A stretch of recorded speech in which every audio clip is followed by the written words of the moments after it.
Yung Erie Atlas C295N1 ay ang ikatlong interstellar object na natuklasan noong Hulyo 1, 2025 sa pamamagitan ng NASA Atlas Survey. Mayroon itong hyperbolic orbit. Patunay na galing ito sa labas ng ating solar system at lilisan matapos dumaan sa pinakamalapit na distansya sa araw sa Oktubre 30, 2025. Ayon sa mga bagong obserbasyon, ito ay may pulang spectral slope at bahagyang aktibo katulad ng ilang kometa. Subalit may mga kontrobersyal na argumento na ito ay hindi likas na bagay.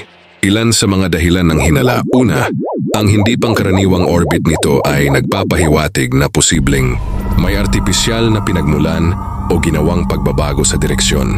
Ikalawa, ang kulay at reflective. Pattern nito ay hindi ganap na tumutugma sa karaniwang kometa o asteroid. Ikatlo, walang malinaw na rotation period o mass pattern na karaniwang taglay ng natural na bagay. Ikaapat, ilang astronomo ang nagmungkahi na ito ay maaaring fragment ng interstellar probe o teknolohiyang nilikha ng ibang sibilisasyon batay sa kakaibang liwanag at bilis nito. Bagaman nananatiling teorya lamang ang mga ito, ang 3TI Atlas ay patuloy na nagbibigay ng hamon sa siyentipikong pag-unawa at pagninilay sa posibilidad ng buhay o teknolohiya sa labas ng ating mundo.